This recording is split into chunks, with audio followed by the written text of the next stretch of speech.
Narayana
Swami Maharaj ki jai. Srila A.C. Bhaktivedanta Swami Maharaj Prabhupada ki jai. Srila Bhakti Pragyan Keshav Goswami Maharaj ki jai. Shri Rupanuga Guru Varga ki jai. Ananta Koti Vaishnava Vrinda ki jai. Shri Bhuvana Pavana Harivam Sankirtana ki jai. Srila Gurudev's Transcendental New Zealand Festival 2008 ki jai. Gaura Premanande Hari Hari Bol. जल्दी जल्दी 5 minute बंसी बजाएंगे। Okay, उनके बाद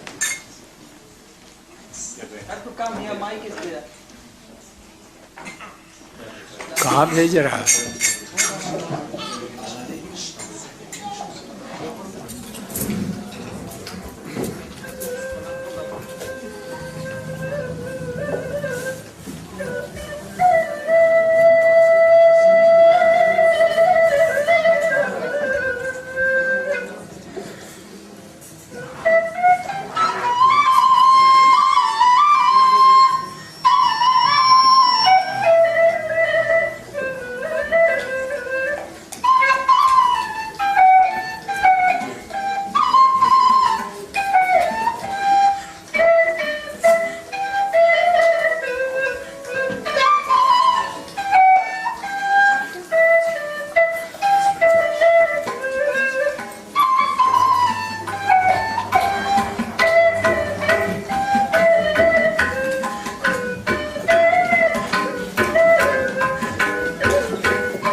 For the pleasure of Srila Gurudev and all the assembled devotees and guests, we will now present a drama of the second history of the appearance of Lord Jagannath. Jagannath means Lord of the Universe. Jagannath is the Supreme Lord Krishna in the form of a beautiful deity, majestically residing in Jagannath Puri. India, with his brother Baladev and sister Subhadra. He is famous all over the universe and worshipped very lovingly by his devotees. This drama illuminates one of the reasons for Jagannath's appearance, why Krishna desired to appear in these very unique forms that appear to be incomplete with no hands and feet. Our play opens in Dwarka, where Narada Muni enters the assembly of Krishna's queens.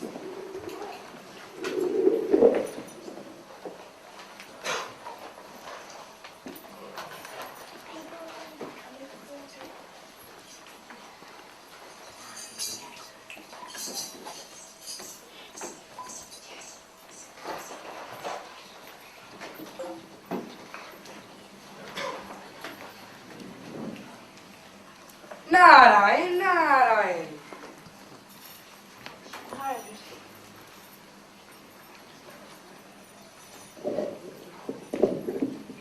Dear Queens, I have come to Dwarka to glorify you all as the most best servants of Lord Krishna and the most dear to him. Therefore, all respects to you. Dear Narad, you're glorifying us, but what you say is not true. Since we all married Krishna, we've become aware that we're unable to make him happy.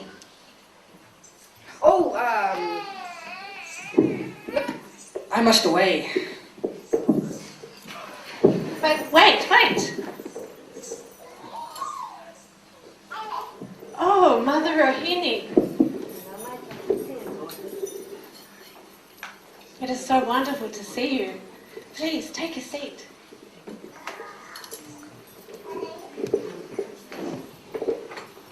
Dear Rohini, we need to ask you many questions. We need to ask you many questions regarding Krishna in Raja.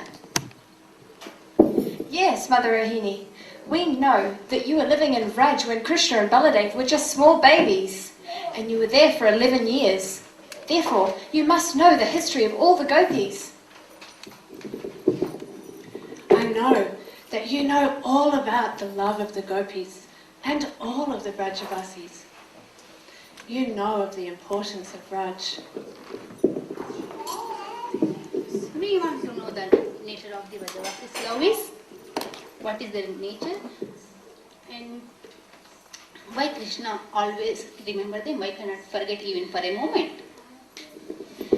We have been serving Krishna for more than 50 years, but he's not controlled by our loving service. Instead, he's always remembering the service of the Brajavasis. When he is in Dwarka, he doesn't even think he is really there with Rukmini and Satyabhama. Sometimes in his sleep he calls out, Radhe, Radhe, Radhe. They don't even have any wealth like us. They don't have opulent ornaments like us, not beautiful as us. They decorate themselves only with the flowers of Raja. Why still Krishna always remember them? Do they know some magic? They must know an enchanting mantra, and that's why Krishna always remembers them and weeps for them. Yet we, our expertise is unparalleled and unequalled. Oh, Mother Rohini, we want to know everything about Braj from you. When Krishna was a baby, a demoness called Putana came to Vrindavan, disguised as a... This talking about Krishna is very dangerous. And why talk about the gopis and the gopas, Go and get my shawl, will you? Run along. Now, don't you all remember that Krishna and Balaram are the sons of Devaki, but somehow or other they were sent to Gokula to live under the care of foster parents. And those foster parents, that Nanda and Jasoda, well, they could not even feed those poor boys properly. That's why Krishna had to steal from others' homes. The poor boy was starving. Parvati's Stop. This talk is not necessary. Not only that, when Jasoda received complaints about Krishna's stealing, what did she do? She tied him up hand and foot to a grinding mortar, and on another occasion she bound him very tightly with rope, and she threatened to thrash him with a big stick. Oh, that cruel and merciless woman. Absolutely. And what is wrong with her? Oh, she's such a drama queen. Come back. Stay here. Now, as I was saying, if you think that husband of hers, that wicked man, Nanda Baba, is any better, well, you better think again. He used to send Krishna and Balaram cow-herding all over Braj, and God knows how many countless forests there are, full of sharp stones and thorns. And do you ever think that that cruel man offered them any sandals? Never. Did he offer them an umbrella from the hot blazing sun? Absolutely not.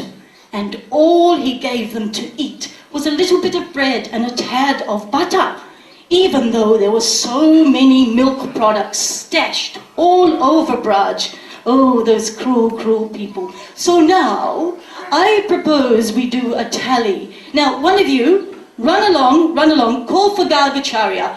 He is a very expert astrologer and accountant, and he shall make the statement. Go along. Now, on one... Stop, that's enough.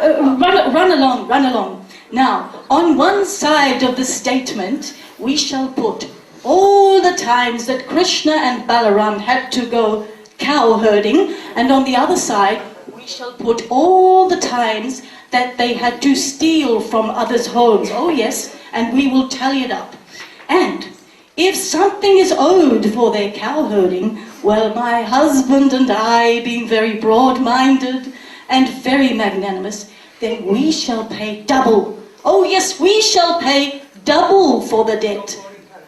But if something is owed to us, then we shall very compassionately say, we shall not accept a farthing. No, not an iota of a farthing.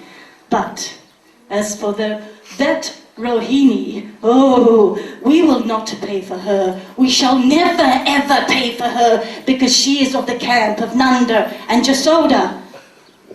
I know who you are. You do? Yes, you are the wife of Ugrasena, but Kamsa is not his son. When you were a young girl, one evening you were playing on the bank of the Yamuna, and a demon named Jumila approached you in a very lusty mood. And that is how Kamsa was conceived. You are not a chaste lady, and that is why you will never be able to understand the glories of the Vrajvasi's love and devotion.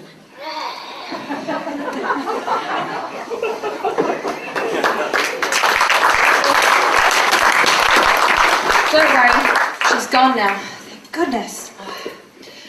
When Krishna and Balaram used to go cow herding, Mother Yashoda would give them the most beautiful umbrellas and shoes, but they would never accept them.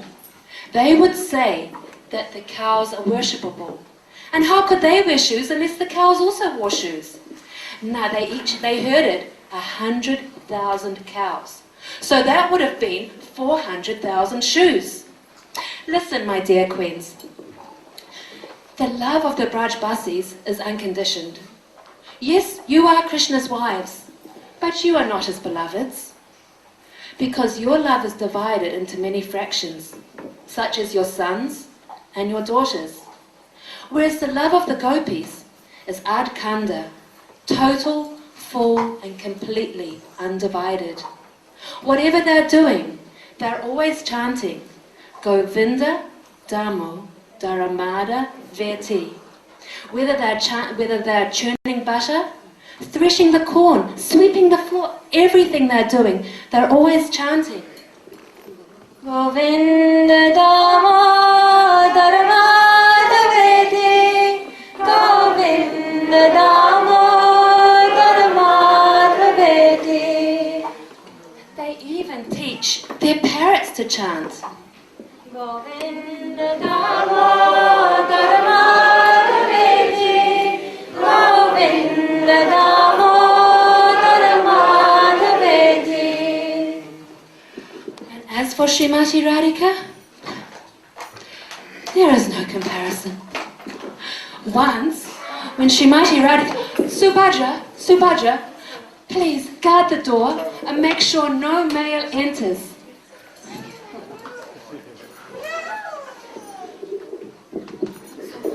Once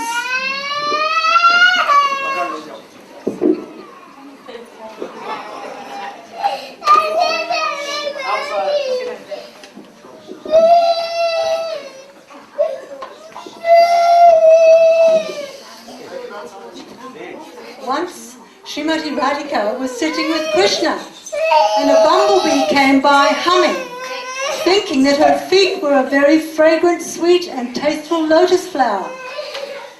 It wanted to land on her lotus feet and she became frightened.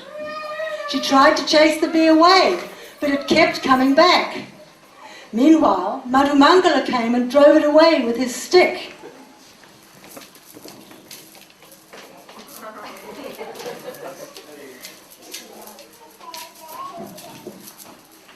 Madhusudan has gone. I have driven him away. And he will not come back. When Srimati Radhika heard this, she forgot that she was sitting with Krishna and began to weep. Taking Madhusudan to meet Krishna, she cried out, Oh Madhusudan, where have you gone?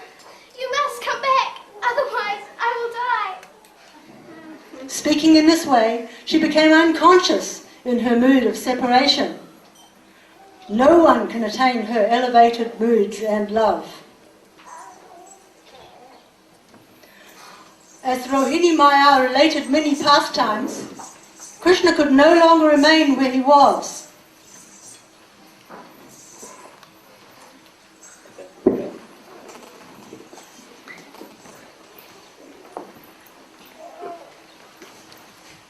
Radhe? Maya! Oh, Baba! Oh, Radhe! My dear brothers, At once he arrived at the outside door with Baladev. I've been instructed by Mother Rohini to allow no males to enter, so please remain here until she has finished her discussion.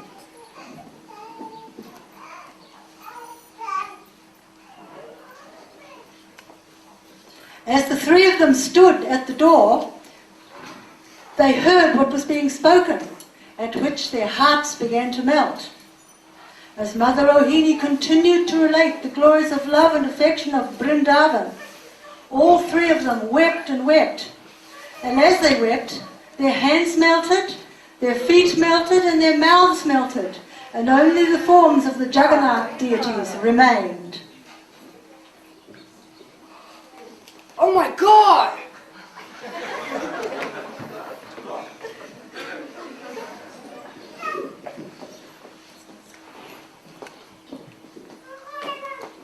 Eventually, they return to external consciousness.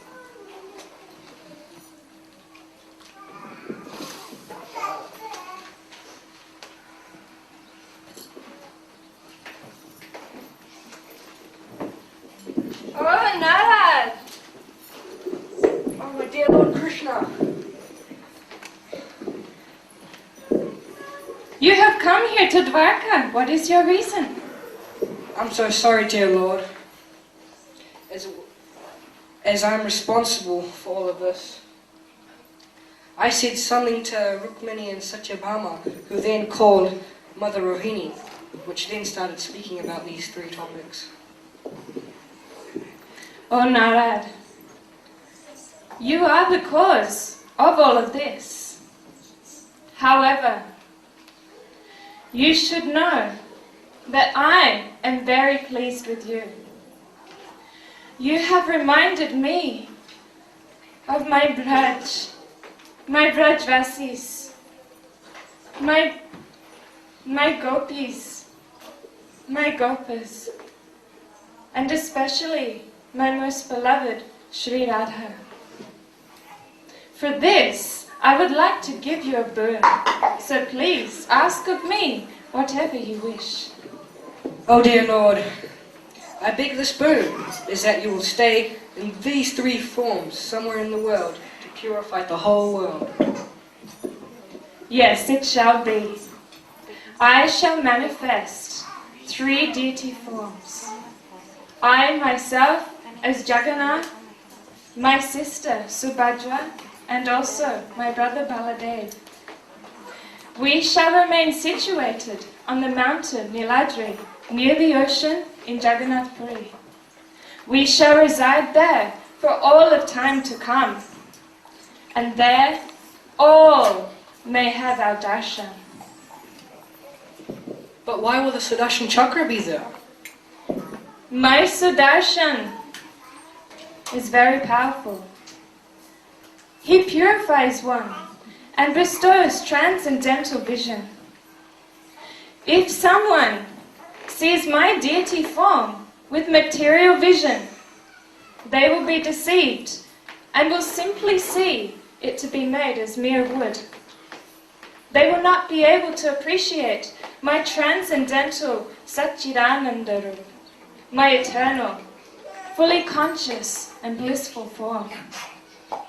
However, if Sudarshan is very merciful to someone, that person will be able to perceive my actual form as Rajendra Nandan Shyam Sundar. They will be able to see my eternal Vrindavan Dham.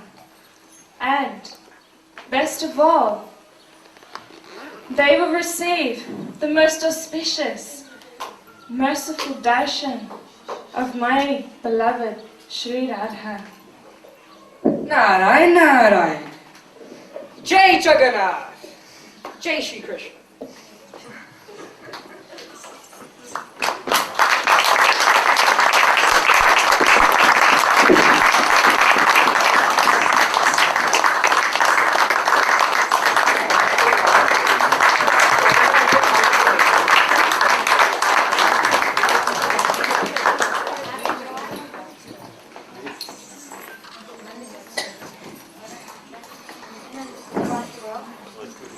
Very good drama play.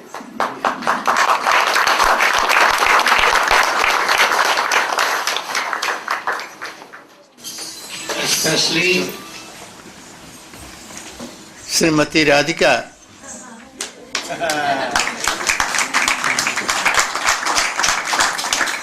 Oh, Madanakh Bhav.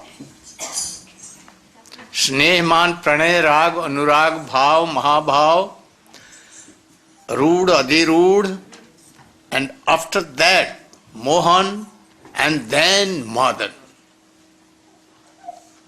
It is not anywhere else, even in Lalita, Vishakha, Chandravali or anyone, what to tell Krishna.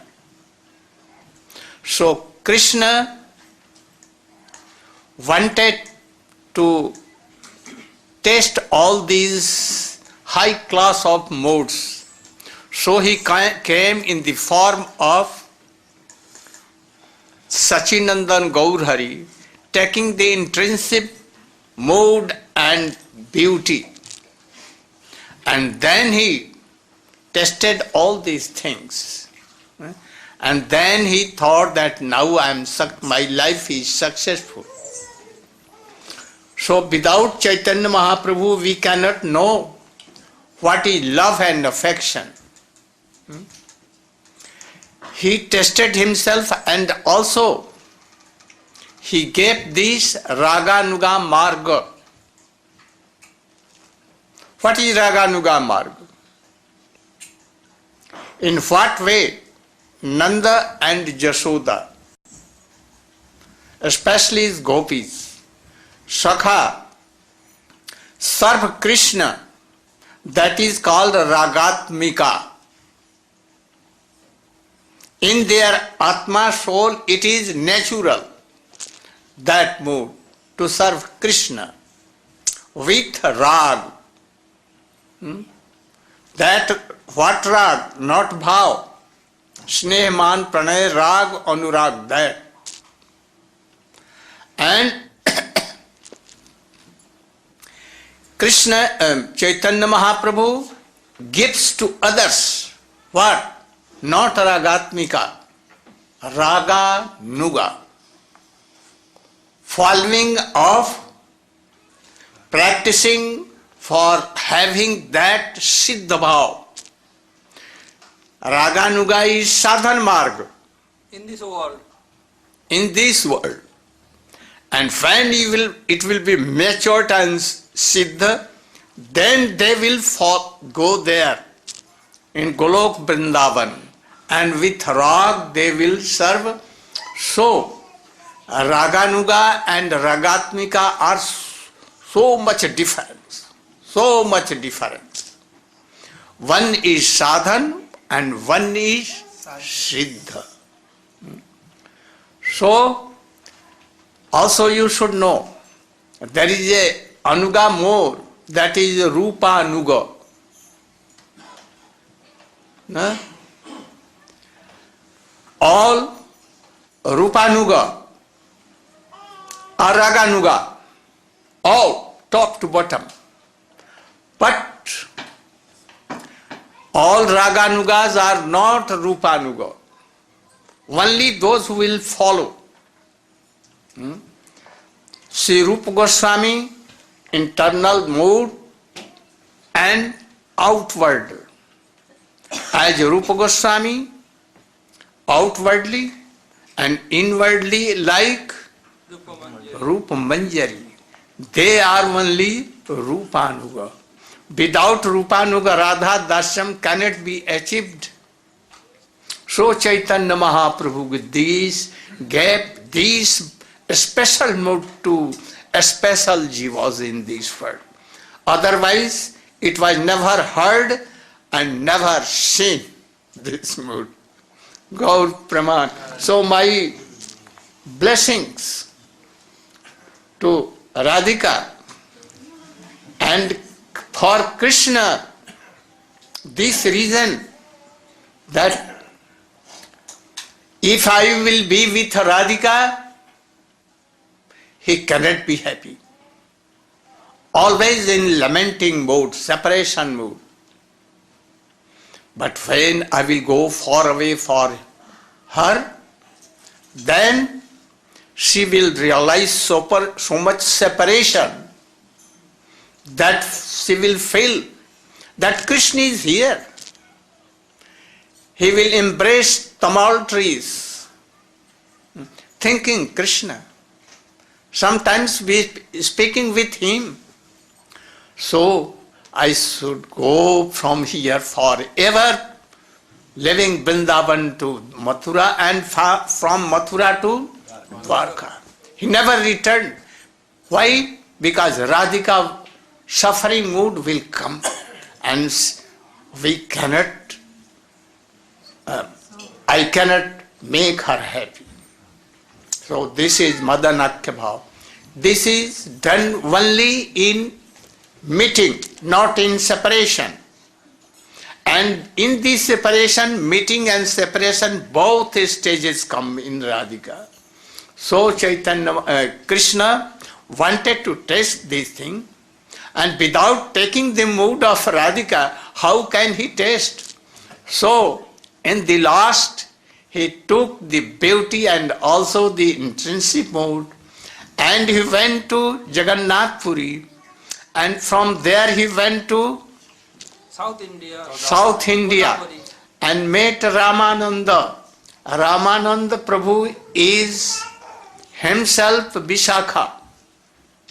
So Vishakha knows this mood, and then here he learnt everything, the mood of Radhika from Vishakha. So Vishakha is his Shiksha Guru.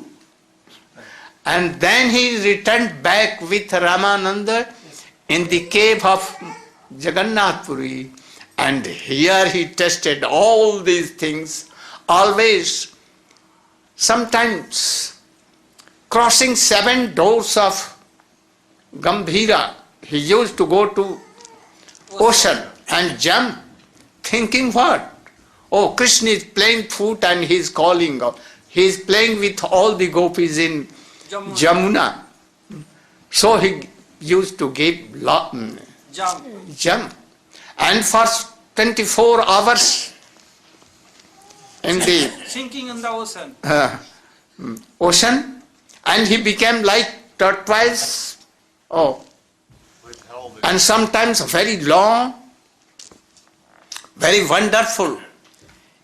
Even it is not seen, it is not written in Bhagavad even that Chaitanya Mahaprabhu showed. Sometimes he used to cross 7 doors and he used to go to Jagannath Vallabh Uddan, Batika, Garden of Jagannath Dev. Jagannath Puri. Oh, they used to think that how he went there, all the doors are closed even he went.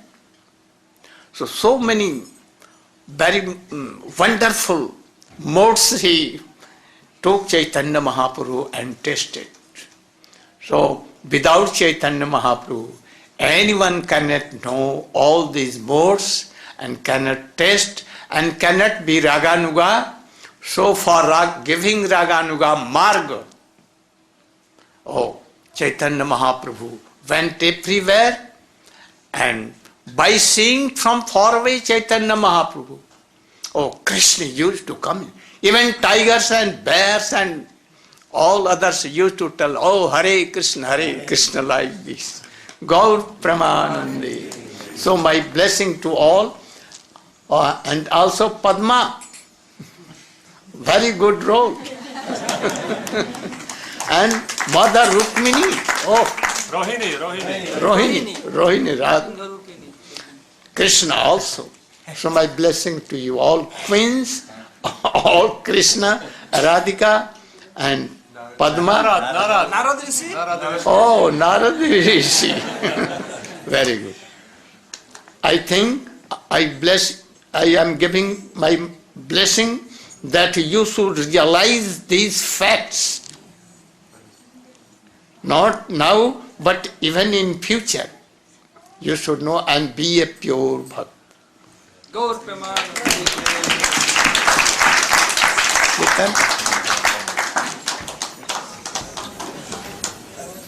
Jai Gurudev Ki. On one fragrant full moon night, Krishna started playing on his flute. So enchanting was its note that all the gopis ran towards him. Sensing the pride that has overcome all the gopis, Krishna deserted them, and then, suffering the pangs of separation, the gopis started weeping and enacting his leelas. Seeing their deep devotion, Krishna reappeared and danced with the gopis, delighting them. Now, we are about to sing 8 verses, Rasa Kridashtakam, which has been written by Bilva Mangala Swamiji and Sri Krishna Karnamritam.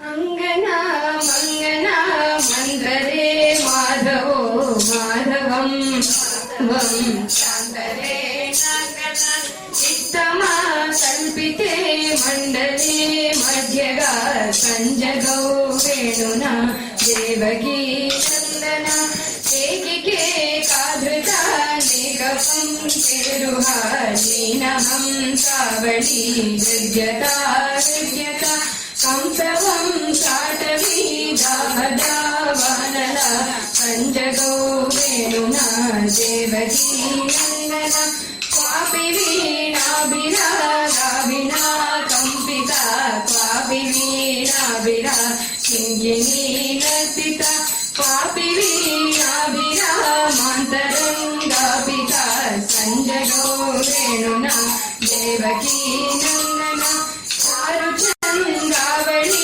Lojanai Srimito Gopavo Kandavo Palika Vallabha Kandavi Vrunda Vrindaruka Kamuka Sanjago Venuna Devaki Nandana Purnimala Milan Madha Vrangilata Vida Bija Priya Vidramalingita Gopi Puja Bhogasam Medika Sanjago Veruna Devaki Nandana Arushani Kara Vasabha Mavidhu Vijayanti Lata Vavito Rattala Nandadan Davane Vavito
Then they told that you can ask Prahlad himself.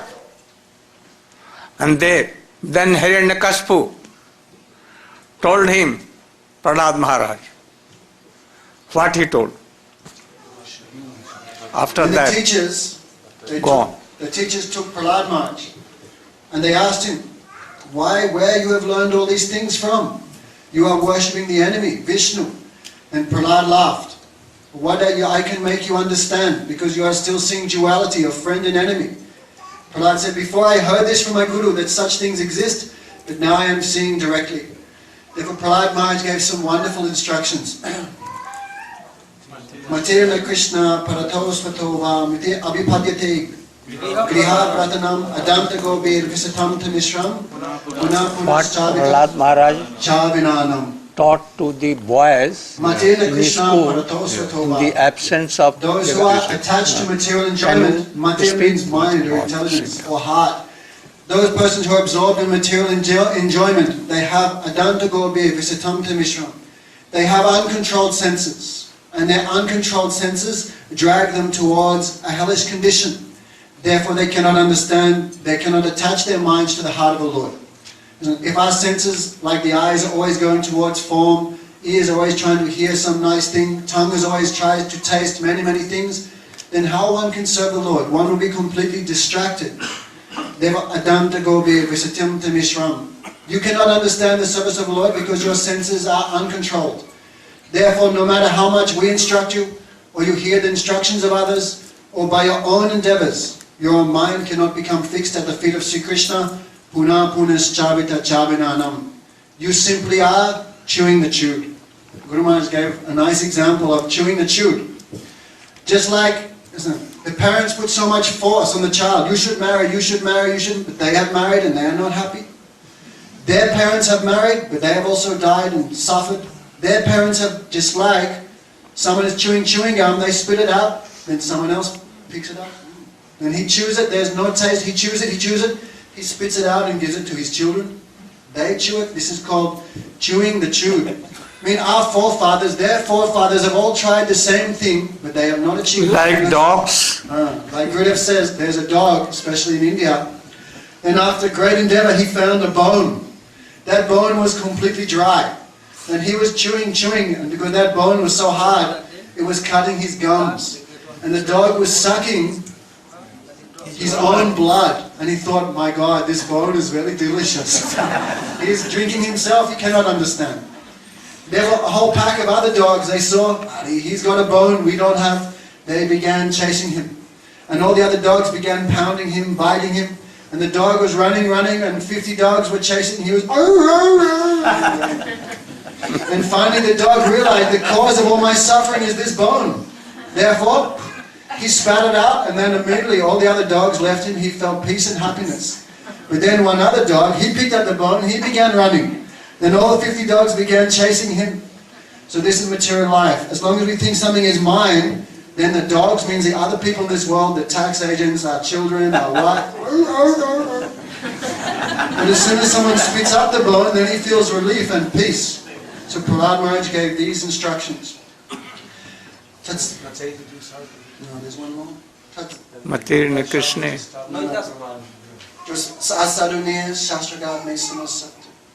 At the second day slope. Nate swat.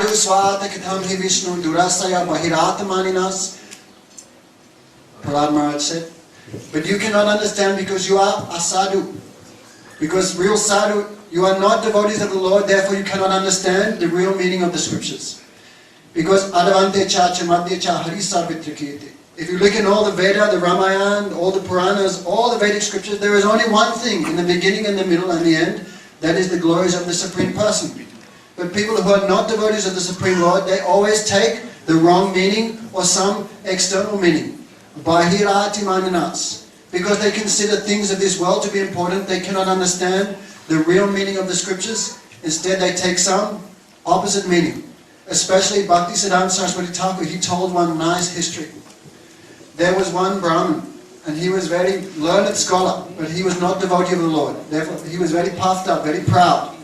So he came to one village, and the villager said, Panditji, be very careful, don't go to the next village, because there is one tiger. That tiger will kill you. Then that Pandit laughed, ha ha ha, foolish villagers don't know Sanskrit. Tiger means Vyagra. Therefore, why I should be scared of a Vyagra? And according to his Sanskrit grammar, he made Vyagra. Gra means to kiss, to embrace. Only smell. Therefore, I will go to the forest and that tiger will smell me. Therefore, what's the problem? According to his Sanskrit grammar, he went in the forest and the tiger took his life. Therefore, people, they make so much endeavor according to their word jugglery and mental ability to take some exterior meaning from the scriptures. But the meaning is very clear. And when the tiger was taking his life, then the Pandit realized, oh, Vyagra also means tiger. Therefore, those who are not devotees of the Lord, how they can understand the scriptures? Because the scriptures are the Lord himself in the form of sound. Therefore, the scriptures are revealed by devotion, not by mundane scholarship. But what you can understand, you are not devotees of the Lord. Then Sandana Marka was shocked. You're saying, we cannot understand? Why we cannot understand? Then he said, Naisam matis tavat uruknamani sprisyatam yat anatapagaha Vriyasam yat para rajovishekam niskinchanasya yabrineti yava. Such wonderful instructions of Prahlad. All Sandana Marka, they are the sons of Sukracharya, great learned persons. But you cannot understand why. You have never surrendered yourself at the foot dust of a pure devotee who is free from all material attraction. Therefore, when the pure devotee comes, what do the intelligent persons do? They bow their head and they're putting the foot dust of such a person on their head. Why? Prahlad Maharaj said, that person who has no material affiliation, who is completely absorbed in remembrance and the service of Radha Krishna, you touch their feet and put their feet dust on your head, then your mind will also become like that. But you have not surrendered to any pure guru, even though they are vastly learned persons, therefore your minds can never be attached to the Lord. They were hearing this, Hiranyakashipu became most furious. He said, you think you know everything? I don't know anything.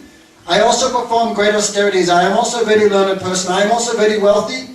He became angry and ordered this Prahlad.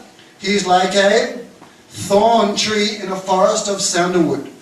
Just like to cut down a sandalwood tree, you need an axe. Therefore, this Vishnu, he is the axe, and this Prahlad, he is the handle. You will cut down the sandalwood forest of the demons. Therefore, better to kill him. Therefore, he ordered his demons, put this Prahlad to death. Therefore, Prahlad Maharaj, he was completely fearless. He is not like us. Oh, Krishna, save us. No. That is also a desire for your own enjoyment. Krishna mara raka ke, Krishna rake mara ke. Krishna wants to kill me, no one can save me. Krishna wants to save me, no one can kill me. Therefore, Prahlad simply absorbed in remembrance of the Lord. Therefore, of the 9 limbs of devotion, Prahlad Maharaj, he is the guru of Smaranam Bhakti, constantly thinking of Krishna, of Vishnu. Therefore, the demons, they threw him in fire, they threw him in ice, they threw him off mountains, they fed him to the snakes, fed him to tigers, they threw him under the feet of elephants, they threw stones on him, they tried to cut him with weapons, but Prahlad Maharaj was completely unaffected, because he is pure devotee, always protected by the hands of the Lord. Therefore, Hiranyakashipu became disappointed. His enthusiasm was crushed. See, this boy's power is unlimited. Even I cannot do anything. Therefore, Sandana Marka, they said to Hiranyakashipu, don't worry, Baba, we'll take care of everything. Then they took Prahlad Maharaj back to school. They said, he is like a young boy, like a green piece of bamboo. Sometimes Gurudev says people over 50, they come, they cannot practice devotion. Oh, okay, give them 60. people are 55 now, very happy. But they're like old piece of bamboo. You try and it'll bend them, then break. But green bamboo, then they bend very easily. You can make into any shape. Therefore they said, he is young boy, chinta mat karo, isko ठीक कर देंगे, we'll make him okay. Then they took him again to school and began teaching him all types of... Oh, my father will come. And very soon he will change.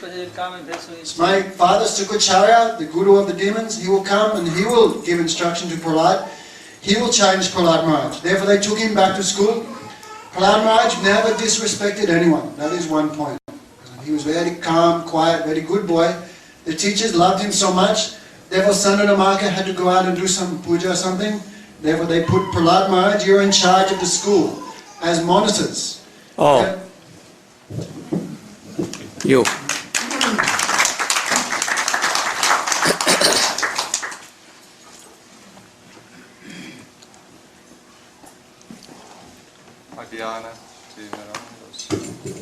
Om Jnana Timirandasya Jananjana Salakaya Chakshurmiritam Yena Tasmai Sri Gurave Namaha Vancha Kalpa Tarupyascha Kripa Sindhu Daivacha Patitanam Pavanepyo Vaishnavepyo Namo Namaha.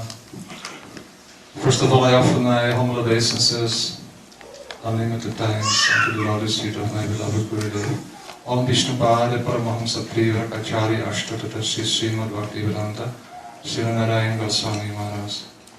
And I offer my humble obeisances, unlimited thanks unto all the acharyas in our Guru Varga, Rupa and Guru Varga.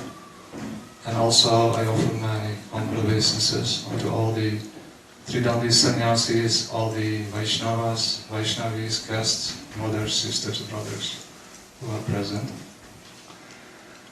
Sri Gurudev has ordered me to speak about the teachings of Prahlad Maharaj to his classmates, students. Yeah. I'm also qualified to speak like our Tridandi sannyasis, but I've been hearing again and again from Sri Gurudev for so many years.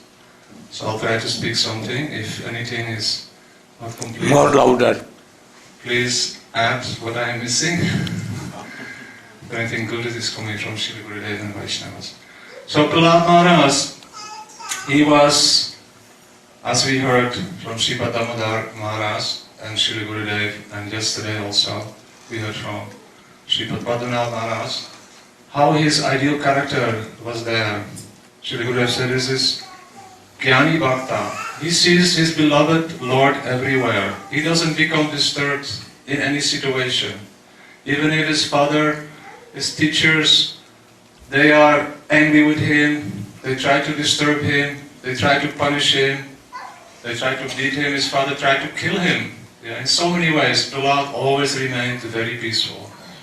Why? Because he saw that my Lord is everywhere, He will protect me under any circumstances. Then we heard how he gave his instructions to his father. His father was a very learned person. He knew all the Vedas. He knew Atma Tattva. He knew everything. Why he was not qualified to accept bhakti? Because he has made the goal of his life to enjoy this world. We may be very learned, we may know all the Vedas, but if we have no love for Krishna, then no love for Vaishnavas, no love for Guru, meaning that we cannot surrender ourselves to the lotus feet of Gurudev, then all our learning is zero. We will be, our attempts to be happy, to be successful in our life will be completely baffled. We will not attain success. So Prahlad, again and again, he reminded his father that you're not able to understand how to be happy because you have made a vow to attain happiness in this world by enjoying sense gratification. Building very opulent mansions, enjoying with the opposite sex, drinking liquor, and crushing anyone who comes in front of me. This was the motivation of Hiranyakashipu. And this was being taught also to Prahlad and all his fellow students. So Prahlad, after being harassed by his father, again he went to school. And the teacher Chandra and Marcus said, don't worry, we will take care of him. Our father is coming, yeah. We will reform this boy. He's still very young and he can be reformed. As we heard from Sripadama Ramaras, if you're young, you can still be reformed. But we all know that Prahlad Maharaj, for 60,000 years, in the womb of his mother, he heard the glories of pure bhakti from his Guru Maharaj, Sri Narada Rishi, in the ashram of Narada Rishi. So Prahlad, he was not to be, he was way over 55 years. Yeah? He was 60,000 years hearing the glories of pure bhakti. So Prahlad Maharaj, he was in the school with his students. And Sandana Marka said, listen, we have some duties to perform. Prahlad, you've been very nice. You look after all the students. Yeah. So Prahlad was thinking, this is golden chance. Yeah? Let him go, and I will try to reform my classmates. Yeah. So he stood up after Sandana Marka left, and he told his fellow students, now listen very carefully. I'm going to tell you something. Komarat achiret prakyo, dharman bhagavat taniha, dullabam manushya janma, tat api adruvam artadam. Prahlad Maharaj was telling, when we are very young, then we should apply our intelligence. To do what? To engage at once in bhakti, devotional service to the Supreme Lord. Why is that? Yeah? Why not we can do it later on in life? First we can enjoy, make money, be happy in this world. Follow, as we heard just now, the example of our parents, our great parents, our grandparents, how they were married, had children, worked hard, and enjoyed in this world. Yeah? But were they happy? We just heard it. Yeah? Sripadama Maharaj explained very nicely. It is like chewing the chewed. Yeah? Anybody is not happy? They have children. They encourage the children to also get married. Yeah? For what? To be miserable like them. Yeah? What is the teaching there? We just heard it. This is not the meaning of human life. Prahlad Maharaj is telling here very carefully, right from the beginning, the tender age of childhood, we should engage in activities to develop our bhakti. Yeah. Why is that? Yeah. Because the human life is very, very rare. There are 8,400,000 different species of life. And out of them, the human life is very, very, very rare. We have come to this human form of life after traveling and enjoying in many, many different species. Finally we have arrived. And what are we doing? The same as all the other living entities are doing in the other species. Fighting like cats and dogs, trying to enjoy sense gratification. And we have heard it's not working. Why people are divorcing? They didn't start their marriage with the idea that they would have a divorce, did they? No. All want to be happy, but it's not working. Why? Because the aim and object of the life is to perform devotional service to Sri Krishna, under the guidance of a bona fide spiritual master. No matter what learning we have accrued, if we don't accept the guidance of a pure Sadguru, a pure devotee of Krishna, and we attempt to be in the association of saintly persons, our bhakti will not develop. So Prahlad was telling his schoolmates, now, at once, let's stop all this play. Yeah? His friends were telling him, the students, let's play Prahlad, let's have fun. Yeah? No. Now we should hear something. I'm going to tell you something most valuable. Yeah? This human form of life, although temporary, it is most valuable. Why? Because in this human form of life, we can attain the shelter of Sri Krishna. By engaging in devotional service, under the guidance of a Sadguru, very easily we can progress. Then students were asking, but Prahlad, we can do that when we are older. Yeah? At the end of life, we'll engage in bhakti. This whole life we will look after so many things, enjoy the objects of the senses, yeah? And then at the end of life we'll perform bhakti. Then Prahlad said, listen, how long will you live? Maybe 100 years? Especially nowadays, does anyone know anyone in their family who's 100 years? Who has family members? Yeah? I don't think anyone, even nowadays, attains that age. Very rare, very rare. Suppose we become 100 years old. What happens? 50 years, what do we do out of 100 years? Sleeping, yeah. We waste 50 years left, yeah. Out of those 50 years, what do we need to do? Yeah. If we live 100 years, 20 years, 25 years, we'll need to study, to get a good profession, in order to get a job. Then the next half, 25 to 40 years, out of which half would be already waste, sleeping. Yeah. We have to engage in hard work to maintain family. Then when we grow old, what happens? We need so many things in order to go forward. We can't really remember anything valuable. Yeah. Moreover, we have to always be reminded about the good old days that we had when we were young, about the grandchildren. They will come sit on our lap, say, Mommy, Grandmommy, give me some dollars. Yeah. So our whole life will be like that. Yeah. No time for bhakti. So Prahlad said, at once start, just now. Don't play, don't waste your time. Yeah. And why Prahlad is telling this? Not only for his fellow students, yeah, so that we can repeat this message throughout times, to remind each other that don't waste our time. Wherever we are, take advantage of the association of devotees. Surrender your everything, your possessions, your heart, your energy, onto the lotus feet of the pure Guru Susrashaya. This is Serve Guru. Serve the Guru without any inhibition. And give your everything, what you possess, to Guru. And then serve Krishna, meditate Krishna.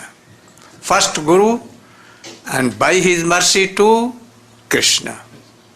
So this Prahlad was telling to his fellow students, and we are so fortunate that we can hear these instructions, and that we have a bona fide spiritual master, and that we can surrender to the bona fide spiritual master our everything, our heart, our energy, our all activities, under the guidance of Sri Guru. How perfectly we have heard this in the last few days. Annabilasita sunyam jnana karamari anavritam. Anukulyana Krishna Anusivanam Bhaktir Uttama. Sri Gurudev presents this definition of pure bhakti.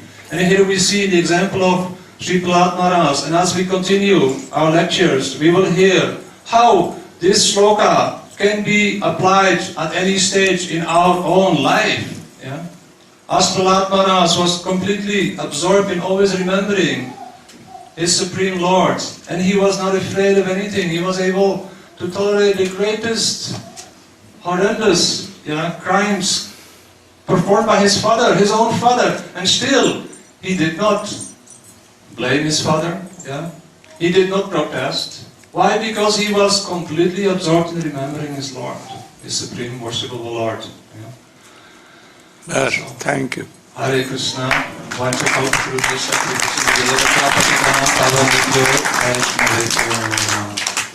अब वे लोग जितने असुर बालक थे, दैत्य दानवों के लड़के, उन्होंने कहा तुम जो आदेश दोगे वैसा ही हम चलेंगे। कहे अच्छा तो हमारे साथ में कीर्तन करो। बस उन्होंने कीर्तन करना आरंभ किया। हरे कृष्ण कृष्ण कृष्ण हरे हरे, हरे राम राम राम हरे हरे, हरे कृष्ण कृष्ण हरे हरे, हरे राम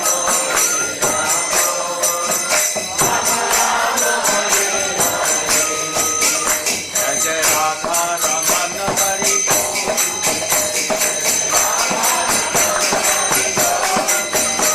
जय गोविंद जय जय गोपाल जय जय गोविंद जय जय गोपाल जय जय राधा रमन हरि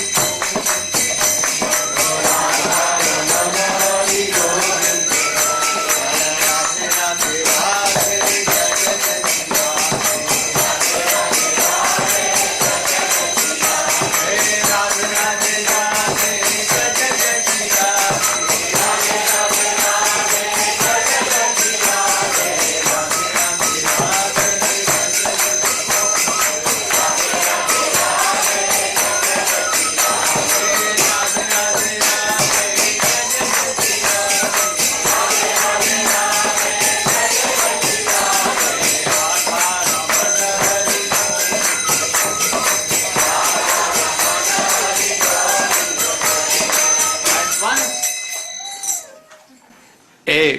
एक दूत हिरण्यकशिपु के पास में पहुंचा।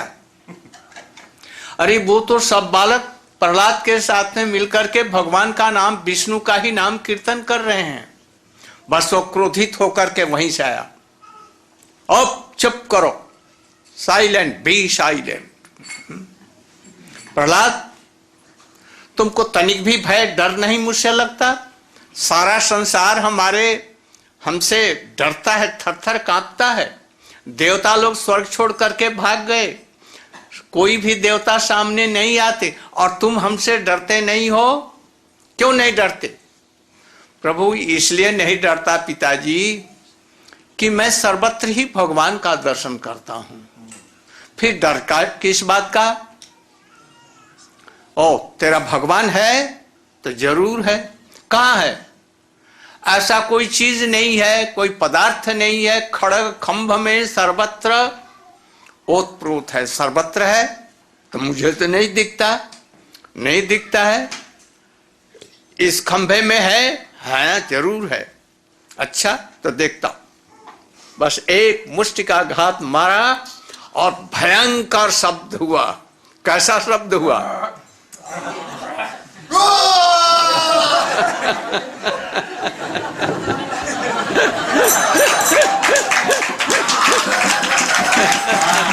बस बस बस खंभ से निकला। कैसा? उसके जितने वरदान है सब वरदानों का कटिंग करता हुआ, उपेक्षा करता हुआ, दिन न रात, संध्या समय, कोई वर्ष के अंदर नहीं, लीप ईयर, ऊपर आकाश में नहीं, पृथ्वी पर नहीं, दिल्ली पर अपने घुटनों पर पटक दिया। और किसी अस्त्र से शस्त्र से नहीं, अपने नाखूनों से ही, ब्रह्मा के सृष्टि जीव से नहीं, इस प्रकार से चीर करके उसकी नाड़ी भाड़ी निकाल करके ले लिया। और उनकी जटाओं से आग निकलने लगी। सब लोग डर गए। उधर में ब्रह्मा जी, शंकर जी थे, लक्ष्मी जी भी आकर के देख रही थी। ब्रह्मा जी ने लक्ष्मी जी से कहा, अरे आप तो उनकी प्रियतमा हो, तुम जल्दी से जाओ, शांत करो। कहे आज मैं नहीं जा सकती। शंकर जी भी नहीं आए। अंत में ब्रह्मा जी ने प्रहलाद महाराज जी को, बेटे तुम जाओ और उनके क्रोध को शांत करो। जैसे ही प्रहलाद महाराज गए, उनकी गोदी में कूद करके बैठ गए और नृसिंह देव के आंख एकदम शांत हो गए। आंखों से आंसुओं की धारा बहने लगी। बेटा मुझे आने में देर हुई, तुम हमें क्षमा करो और इसके बदले में हमसे वरदान मांगो। प्रहलाद महाराज कहा जी मैं बनिया का तो बेटा नहीं जो आपसे भक्ति करूं और उसके बदले में कुछ मांगू। यदि वरदान मांगने की हमारी कोई इच्छा है तो ये निष्ठा को दूर कर दो। कहो नहीं फिर भी तो हमारे पिताजी ने आपके प्रति और भक्तों के प्रति अपराध किया है, उनकी सद्गति हो। और ये तुम्हारे जैसे कुल में उत्पन्न होने से तुम्हारे 21 पीढ़ी के माता पिता का उद्धार हो गया, उसमें उनका भी हो गया। यदि मध्यम अधिकारी रहेगा तो 14 पीढ़ियों का उनके माता पिता का उद्धार हो जाएगा। और कनिष्ठ वैष्णव भी जो भगवान का नाम करना आरंभ किया गुरु जी से हरि नाम दीक्षा लेकर, उसके 7 पीढ़ी के माता पिता धारे। उनके लिए मत चिंता करो और कुछ मांगो। और जब प्रभु यही देना है तो यही दीजिए। संसार के जीवों का सारा कष्ट लेकर के मैं जन्म जन्मांतर भोगूं और हमारा जो पुण्य है उसके द्वारा इन लोगों का सद्गति हो जाए, ये संसार से छुटकारा पा जाए। भगवान ने कहा जी बेटा इतना तो होना मुश्किल है, किंतु ऐसा होगा जो हमारी तुम्हारी कथाओं को सुनेगा वो भवसागर से अनार से ही पार होकर के मुझे प्राप्त होगा। ये वर दिया। ये प्रहलाद महाराज जी ज्ञानी भक्त थे। माने क्या, वे भगवान को अपने इष्ट देव को सर्वत्र देखते थे, सभी के अंदर में, और भगवान में सबको देखते थे। वो जानते थे कि इन्हीं से जगत की सृष्टि हुई है, ये जगत का पालन करते हैं। इनको भूख नहीं है, प्यास नहीं है, वो थकते नहीं है। आखिर सेवा किस तरह से करेंगे? थकने पर पैर दबाएंगे, भूख लगने पर उनको कुछ खाने के लिए देंगे, प्यास लगने पर उनको पानी देंगे। तो उनको तो कुछ है नहीं, उनकी केवल सेवा नहीं, कुछ नहीं, हाथ जोड़ करके बस यही प्रार्थना। इसलिए ये अपने अम्बरीश जैसे अपने समस्त इंद्रियों से भगवान की सेवा करते थे। उनको भूख लगती है तो उनको भोग भी निवेदन करते थे, उनके मंदिर को धोते थे, उनके दबाते थे चरणों को। इस तरह से वाणी से सब समय उनकी कथा, कानों से उनकी कथाओं को सुनते थे, नाक से उनके चरणों में जो भगवान के चरणों में तुलसी दी गई है चंदन, उसको अग्रहण करते थे, पैरों से भगवान के धाम में वृंदावन में चारों तरफ में परिक्रमा करते थे। इस तरह से अपने 11 इंद्रियों को ही भगवान के चरणों में नियुक्त कर दिया था। इसलिए ये श्रेष्ठ हैं, उनसे भी श्रेष्ठ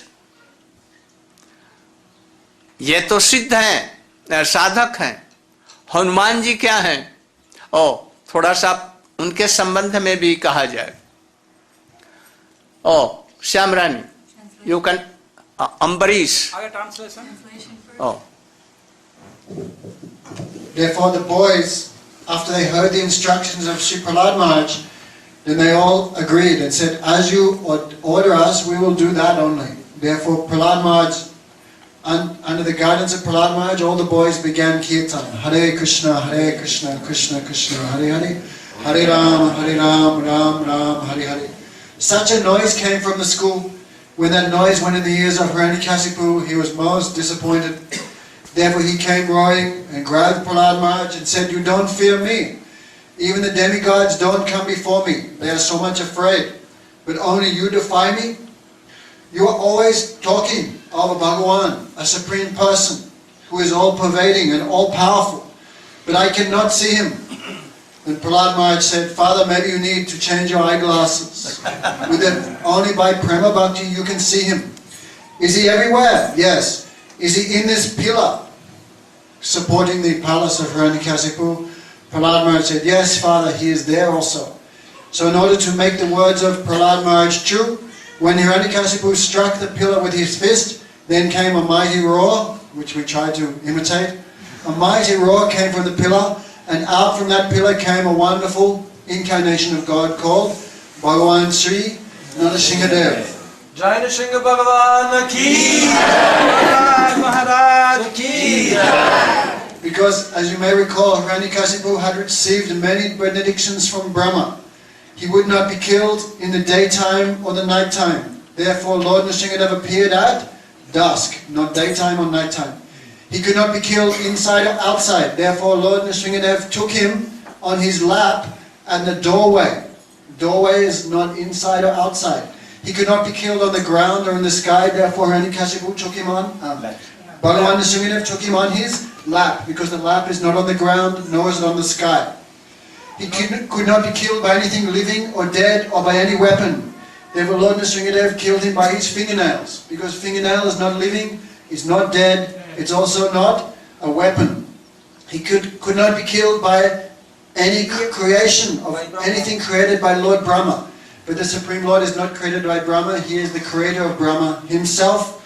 He could not be killed in 12 months of the year. Therefore, Nrsingadev killed him on a leap year.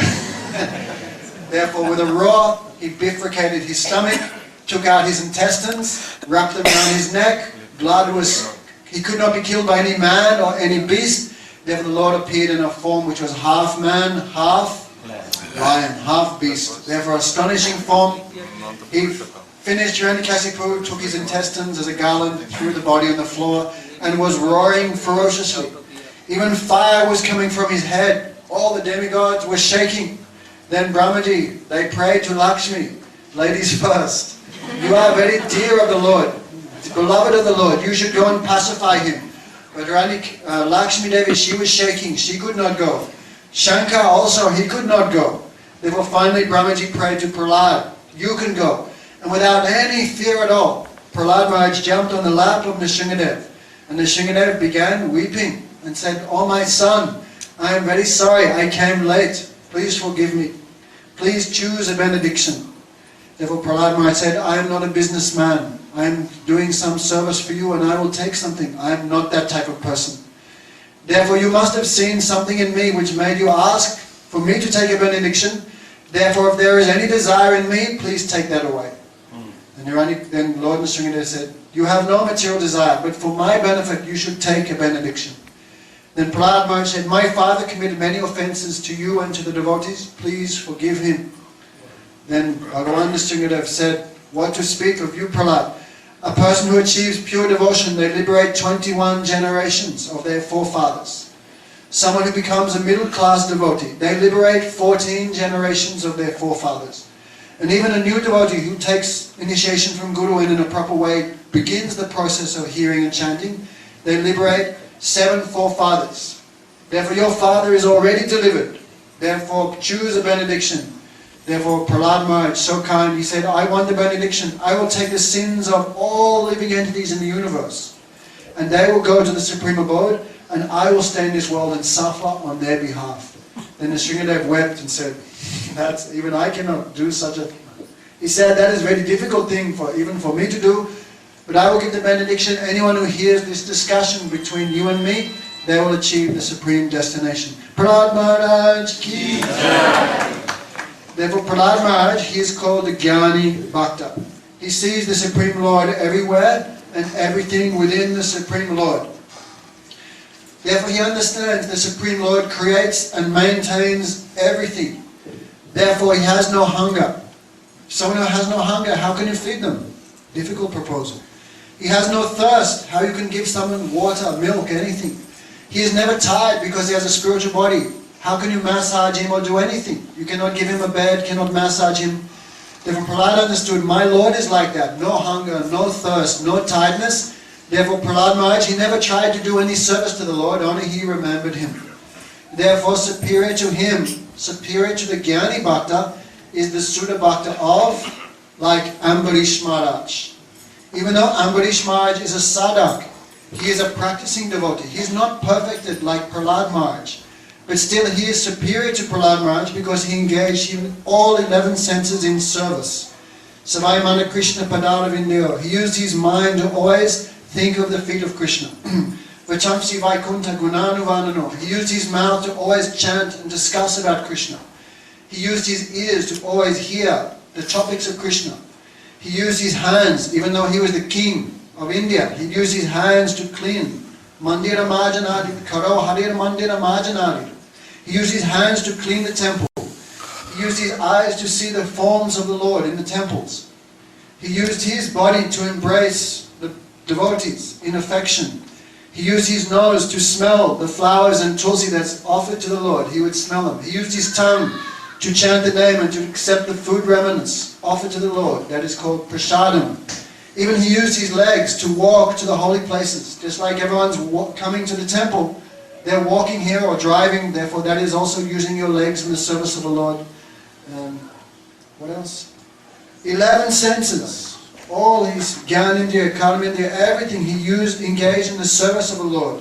Therefore, he is superior even to a Gyani Bhakta like Prahlad Maharaj. Therefore, Gyani Bhakta, superior to him is Ambarish Maharaj, who is a Sudha Bhakta, and superior to him is a Premi Bhakta like Hanuman. Therefore, we'll hear from Shamarani Didi the glories of Hanuman and how. No, Ambarish Maharaj. But in brief, in 10 minutes you should finish. Only 10 minutes. Om Jnanam Timirandasya Jnanam Janasalakaya Chaksurunmilitam Yena Tasmai Sri Gurave Namah. First, I offer my unlimited obeisances in the dust of the lotus feet of my most worshipable Diksha Gurudev, Nityalila Pravishta Om Vishnupad Astotra Satasri Shriman Srila Bhaktivedanta Swami Prabhupada, and the same unlimited obeisances in the dust of the lotus feet of my most worshipable Shiksha Gurudev, Om Vishnupad Astotra Satasri Shriman Srila Bhaktivedanta Narayana Goswami Maharaj, to all of our disciplic succession and all the assembled devotees. Srila Gurudev has ordered me to speak about the glories of Sri Ambarish Maharaj. First, he says yesterday that there are 5 kinds of pure devotees, Uttama Bhaktas. And he's speaking about Dhruva Maharaj, that he's not on that level because he had a material desire. Then he discussed Prahlad Maharaj, who is a Mahabhagavad and has full worship and faith without any material desires in worshiping the Lord. But because he knows that he's the Supreme Lord, he can engage in the service of glorifying with his tongue and remembering and hearing. But he feels no need to engage in direct service. Whereas Maharaj Ambarish, Sarvar Mana Krishna Padara Vindayo, he's always engaged with all of his senses in the service of the Lord. Gurudev explained how he's serving the deity externally, and because he's in Bhava Bhakta, he's a Bhava Bhakta, he's not in the lower levels of devotion like us, but he's a sadhak of Bhava Bhakti. Therefore, he's also engaged internally in serving the Lord. Living in Vrindavan, he's going to all the holy places and meditating on the beautiful pastimes of the Lord in Vrindavan. So Maharaj Ambarish is very famous for his making his whole kingdom Krishna conscious. And also, he's a great follower of Ekadasi. Whenever Gurudev glorifies Ekadasi, he always does it in conjunction with Maharaj Ambarish. Even though he was a great king, he never considered his opulence as important. He had unlimited opulences and unlimited treasury, but he considered it just like an insignificant stone or as solid as a dream. He didn't give it any importance, but he gave his devotional service importance, and he gave his following of Ekadasi importance. He would fast on the day before Ekadasi and on Ekadasi. So he had been fasting for 3 days and 3 nights, and now it was time for him almost to take padan. Padan means that according to the type of fast I'm doing, I take something to break the fast. If I've taken fruits and vegetables, then I must break with grains, and if I've taken nothing, then I don't have to break it with grains, I can break it with something less. So the time of padan was coming, when all of a sudden he was visited by a great, powerful rishi named Brahmagyani, named Durvasa Muni. Durvasa Muni is actually a pure devotee of Krishna, so great that he actually is able to enter Vrindavan and associate with the coward boys and even the gopis. But he likes to play the part of the bad guy in order to glorify the devotees. So he took the part of a very angry, potentially angry rishi, who was very proud and with so much false ego and was always concerned about getting his own respect. So he came to the palace of Maharaj Ambarish, and Maharaj Ambarish greeted him, offered him so much respect, and offered him some prasadam. So Maharaj Durvasa Rishi said, yes, I will take some, but first I must take a bath in the Jamuna nearby. So he went to take bath, and because he was a very powerful mystic yogi, he was able to see things in his meditation that was going on around. So he saw the following, that the time of Paran was coming, and Maharaj Ambarish became very much in anxiety. He thought, there's no way that I can eat anything before my guest eats. But if I don't take Paran, then I have not properly followed Ekadasi, and I won't get the full fruit of Ekadasi. If I offend the Brahmana, then surely I'll go to hell, because he's a very powerful mystic Brahmana. But if I offend Ekadasi, then even if I'm in heaven, I'll be miserable without bhakti, because Ekadasi is the mother of bhakti. And even if I'm in hell, I'll be close to my Lord, because I've followed Ekadasi, and Ekadasi has given me this devotion. So he decided that I must follow Ekadasi, but at the same time I'll try not to offend the rishi. So he discussed with his brahmanas, because all good kings in Vedic culture, they always consulted the brahmanas so that their kingdom will be under the guidance of spiritual personalities for the welfare of all their citizens. But ultimately, it was his decision what to do, and they just confirmed it. He thought, I'll take water, because if I've had nothing, then according to Shastra, water is sufficient. And he didn't take ordinary water. He took the Charanamrita that had bathed the Lord's body and the Lord's feet. And he took just one drop of Charanamrita.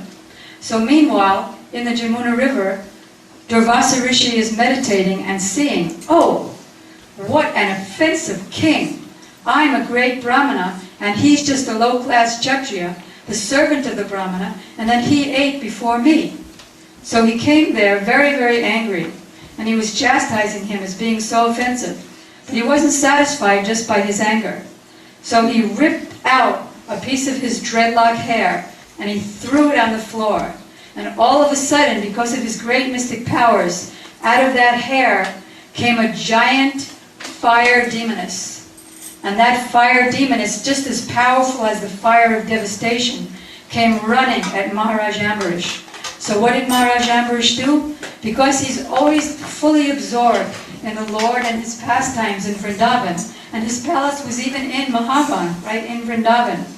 So he was simply meditating on the pastimes of the Lord with folded hands, and tears were flowing from his eyes, and he wasn't at all afraid.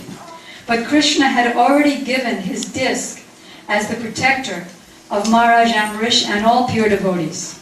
So immediately the Lord threw his discus, and that disc burnt up. I don't know how it happened, but how you can burn fire. But he burned that fire demoness to ashes, and then began pursuing Durvasa Rishi. So Durvasa Rishi, who's considering himself such a great, powerful personality with all mystic powers, he became petrified. Whereas from that fire demoness, Maharaj Ambarish, only a Kshatriya, a householder with children, and so much responsibility, he had his hands folded in complete fearlessness. So the chakra began pursuing, very, very close, but not touching him. And he ran because he was a mystic yogi. He could go under the water, in the sky, throughout the universe, and he reached Brahmaloka and Shivaloka. He was so powerful. But both of them told him that how can we go against the will of the Supreme Personality of Godhead. We're all under the control of time, and we're completely under the control of the Supreme Lord. So if this is His desire, we certainly can't save you. Best if you go to Vishnu himself.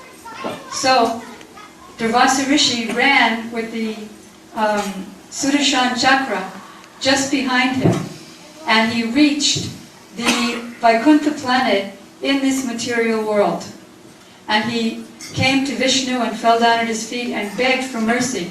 What kind of mercy? Please save me from the heat of this chakra. I'm about to die. So the Lord said, save you? I consider that by you trying to kill my devotee, I consider that you trying to kill me, and you want me to save you?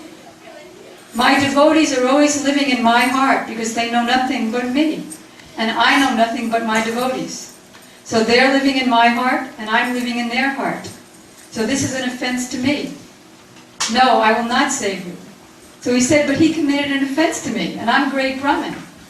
So the Lord advised, he didn't commit any offense. He was just taking the Charanamrita so that he could complete his vow of devotion to me. And you're just worried about yourself, and you're offensive to my devotees. You should know that knowledge and austerity, which is generally a good thing, becomes a destroyer of the person who misuses it. So you've had so much austerities, you became so powerful, and you have so much knowledge, you're able to see what Maharaj Ambarish is doing, and you're able to control time and so many other mystic powers, and yet because you're misusing it against my devotee, you yourself are now going to be destroyed unless you go and beg pardon from my devotee. So in the meantime, this whole thing took a whole year. And in the meantime, for that entire year, Maharaj Ambarish had been completely fasting for the whole year, except taking a couple of drops of water. So you might say, well, look how many Ekadasis he missed. He missed all those params. So Gurudev replied that he's actually transcendental and not having to follow the rules and regulations. He did that initially just because to show this pastime. But otherwise he's in trance and absorbed. So he fasted for one whole year, and during that year he was praying to Sudarshan Chakra, who's the Lord's own personal weapon, who's the controller of time and space, cause and effect. And he prayed to please not harm this Brahmin. Finally he said, if I've performed any good devotional, pious activities, please let me use that you will cool off and not burn this Brahmana. So because of that prayer, and simultaneously, Durvasa Muni had reached the lotus feet of Maharaj Ambarish and fell at his feet and grabbed onto his feet and said, please save me. So this all happened at the same time, and Maharaj Ambarish said, yes, immediately. Take all the results of my pious activities and be delivered. So Durvasa Rishi then understood. Of course, as stated before, he was always a pure devotee. And that's why, Gurudev explained, that's why Sudarshan Chakra, although almost touching him and would have instantly burnt him to ashes, never touched him. Because he himself is a great devotee and only performed this pastime to glorify Maharaj Ambarish and to glorify Ekadasi. So in his pastime, he realized the greatness of Maharaj Ambarish. Maharaj Ambarish offered him very wonderful, sumptuous prasadam, which he took and then told Maharaj Ambarish, you take it too.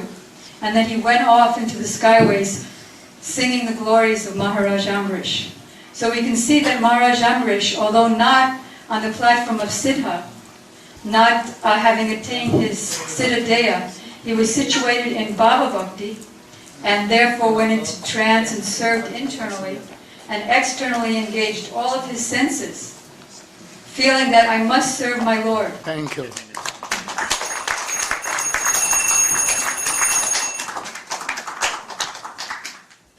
Because Gurudev has glorified Guru Tattva so much and the importance of it, Jugal Kishore Prabhu is donating a whole stack of the Gurudeva Tatma books and lasting relationships of from Gurudev's lectures, and you're all welcome to free copies after the arti. Radha Govind ki jai. It will be last day tomorrow of Gurudev's Katha according to our scripture. At the end of our study and at the end of Katha, all listeners and all students must go to Acharya and offer their Shraddha Puspam. So tomorrow we are here, is the last day, so everyone is requested to offer their Shraddha Puspam. It may be $1, it may be a million, it may be a flower, it may be a fruit. So please be prepared tomorrow and come with whatever you can bring and whatever. According to scripture, one must donate his best to Guru. So please come tomorrow with your preparation, with dakshina, fruit and flowers. And we'll do Bhagavat Aarti and then we'll worship Acharya Guru and we'll get blessing. Jai Bolo Radha Govinda ki jai. Hare Krishna, Krishna Krishna, Hare Hare, Hare Rama, Rama Rama, Hare Hare, Hare Krishna, Krishna Krishna, Hare Hare, Hare Rama, Rama Rama, Hare Hare, Hare Krishna, Krishna Krishna, Hare Hare, Hare Rama,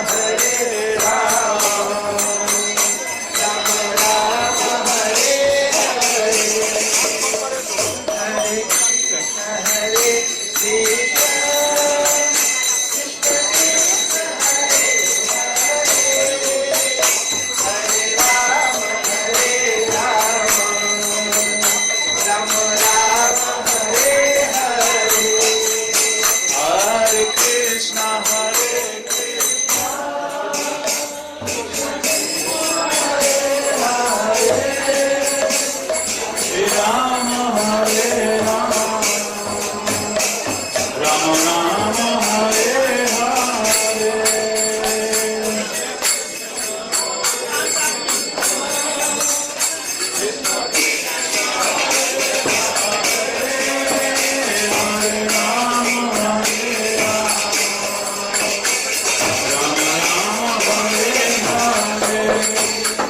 Hare Krishna, Krishna Krishna, Krishna Krishna, Hare Hare.